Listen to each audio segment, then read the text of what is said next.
고등학생 아들을 두고 있는 엄마입니다. 늦게 아들을 낳아서 애지중지 기른다는 게 그만 잘못 키운 것 같습니다. 인성을 바르게 키워주려고 애써 봤는데 소용이 없었나 봐요.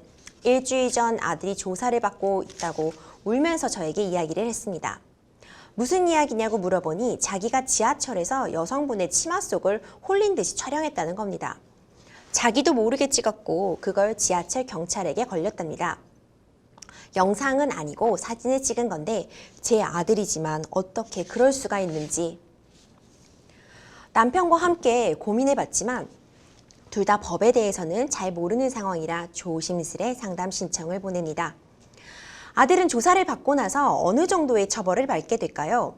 잘못을 했으니 당연히 벌을 받아야 하는 것은 있지만 부모된 마음으로 걱정되는 부분도 있는 건 사실입니다. 수험을 앞두고 있기도 해서 소년원에 가게 되진 않을지 걱정도 되고요. 아들이 또 감정 기복이 심해지고 불안해하는 상황이라 잘 설명해주고 합당한 처벌을 받았으면 하는데 할 수 있다면 합의를 통해 상대분의 고통을 조금이라도 덜어드리고 싶기도 합니다. 참 죄지은 부모 심정에서 상담하기도 죄송스럽지만 지푸라기라도 잡는 심정으로 신청합니다. 어떻게 해야 할까요?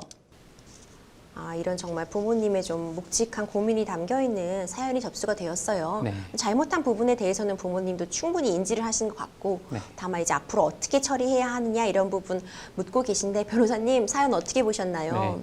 그 청소년 시기에 성적 호기심이 아무래도 왕성한데 그 성적 호기심이 잘못 발현돼서 큰 범죄를 좀 저지르는 사안으로 보이고요. 부모님들께서 뒤늦게 자녀분들의 이런 범죄 사실을 접하고 놀라시는 경우가 많은데 사연에서도 좀 안타깝습니다. 그렇습니다. 하지만 변호사님 또 잘못한 건 잘못한 거잖아요. 네. 제대로 처벌을 받고 이제 앞으로 절대 이런 일이 다시 범해지면 안 되도록 하는 게 중요할 것 같은데 사연을 보니까 이제 기본적으로 이제 카메라 등 이용 촬영죄 이 부분이 쟁점이 될 것 같아요. 네. 공중 밀집 장소에서 이런 사진 촬영이 일어난 건데 이 죄에 대해서 한번 설명을 좀 해주시죠. 네. 성폭력 범죄 처벌 등에 관한 특례법 제14조 1항에서 정하고 있는 죄명이고요. 줄여서 이제 성폭법이라고 하는데 성폭법에서는 카메라나 그 밖에 이와 유사한 기능을 갖춘 장비를 사용해서 성적 욕망이나 혹은 수치심을 유발할 수 있는 사람의 신체를 대상자의 의사에 반해서 촬영하면 이에 대해서 7년 이하의 징역 또는 5천만 원 이하의 벌금에 처하도록 정하고 있습니다. 그렇군요. 사실 이제 부모들 심정에서는 처벌 수위 좀 고민이 되실 것 같아요. 걱정도 되시고 네. 예측해 본다면 이제 변호사님은 어느 정도 처벌 네. 수위 내지는 법정형 좀 설명해 주시죠. 네. 일단은 지금 말씀하신 사안에서 아드님께서 지하철에서 촬영 대상자인 여성 의사에 반해서 수치심을 유발할 수 있는 치마 속을 촬영한 거기 때문에 앞에 말씀드린 카메라 등 이용 촬영죄에 해당하는 걸로 보이고요. 다만 이제 고등학생이라고 하셨기 때문에 만 19세 미만 소년에 해당하고 그러면 이제 소년법에 적용 대상이 될 수도 있습니다. 소년법에서는 만 19세 미만자에 대해서 적용하도록 하고 있는데 그 사안에서는 이제 만 14세 이상으로 보이고 소년법에서는 또 이 경우는 이제 범죄 소년으로 분류를 하고 있는데 범죄 소년에게는 소년법상 보호 처분이 발령될 수도 있고 아니면 형사 처벌이 발령될 수도 있기 때문에 해당 절차의 그 진행 경과나 과거 동일한 범죄를 저지른 게 있는지 이런 거에 따라 구체적으로 좀 정해질 것 같습니다. 그렇군요. 이제 지금 부모님 심정에서 좀 합의도 생각을 하고 계신 것 같아요. 네. 또 이제 걱정되시는 부분이 합의가 만약 이루어지지 않으면 네. 말씀 주신 것처럼 소년법에 따라 소년원에 보내지게 되는 건지 네. 내지는 뭔가 좀 더 중앙 처벌이 내려지는 건지 이 부분 궁금해하실 것 같거든요. 네. 그래서 지금 아까 말씀드린 것처럼 소년법에 소년 보호 처분을 받을 수도 있는데 소년법상 보호 처분은 1호부터 10호까지 경미한 처분에서 중한 처분까지 정하게 되어 있고요. 소년부 판사께서는 1호의 감호 위탁 수강 명령, 8호는 1개월 이내 소년원 성취, 9호는 단기 소년원 성취, 10호는 장기 소년원 성취로 비교적 중대한 처분까지 정하고 있습니다. 따라서 이 사안에서 일단 형사처벌 절차로 진행이 될지 소년재판으로 진행될지가 결정되고 구체적으로 소년부 판사 결정에 따라서 해당 양형이 정해지는데 이 과정에서는 피해자와 합의가 있다면 향후 절차에서 좀 더 유리하게 적용될 수 있을 것 같아요. 합의가 좀 어쨌든 필요한 상황이긴 예. 한 걸로 보입니다. 예. 그럼 현 상황에서 네. 우리 상담자 분께서 어쨌든 대응을 하셔야 되니까 네. 좀 취할 만한 대응 방향 네. 좀 설정해 주시죠. 네.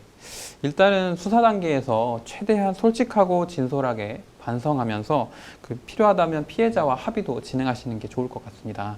피해자와 합의가 된 사안하고 합의가 되지 않은 사안은 최종적인 처분에서 당연히 다르게 결과가 나올 거고요. 그리고 소년 보호 재판으로 만약에 진행이 될 경우에는 부모님이 적극적인 관여를 해서 다시는 동일한 범죄를 저지르지 않도록 교육하고 훈화하겠다는 점을 밝히는 것도 최종적인 처분이 긍정적으로 내려질 수 있는데 도움이 될 걸로 보입니다. 지금 이번 사연 같은 경우는 이제 사연에 나타났다시피 이제 네. 지하철 경찰분에게 이제 바로 잡히신 것 같아요. 그렇죠. 이걸 뭐 네. 현행범이라고 볼 수 있을 것 같은데 뭐 현행범일 경우에 뭔가 네. 더 가중 처벌되는 부분이 있는지 네. 뭐 가중 처벌되는 그런 뭐 요인이 되는 건 어떤 게 있을지 마지막으로 짚어주시죠. 네. 그러니까 현행범으로 체포 적발이 된 경우에는 통상적으로 일반적인 범행과 다른 거는 보통 이제 범행을 부인하거나 이럴 가능성이 있는데 범행 현장에서 바로 범행이 발각되었기 때문에 범행을 부인할 수가 없고요. 그 다음에 또 추가적으로 말씀드릴 건 카메라 등 이용 촬영죄의 특성상 한 번만 범했는데 걸리는 경우가 없고 보통은 수차례 반복을 하다가 적발되는 경우가 많거든요. 그렇기 때문에 당시에 현행범으로 체포되었을 때 현장에서 확보한 핸드폰에서 추가 범죄까지 확인돼서 엄하게 처벌되는 경우가 많고요. 형사소송법 212조에 따라서 현행범인은 누구나 영장 없이 체포할 수 있으므로 카메라 등 이용 촬영으로 발각돼서 현장에서 도주하다가 시민들한테 제압되는 경우들도 좀 많이 있는 편입니다. 그렇군요. 아무래도 이제 부모님께서 정말 제대로 지금 교화를 시키려고 하시는 그런 상황인 걸로 보여서 네. 부디 이번 사건이 단 한 번의 실수로 끝날 수 있게 정확한 처벌과 그리고 부모님께서도 재발 방지를 위한 노력 함께 해주시길 부탁드립니다.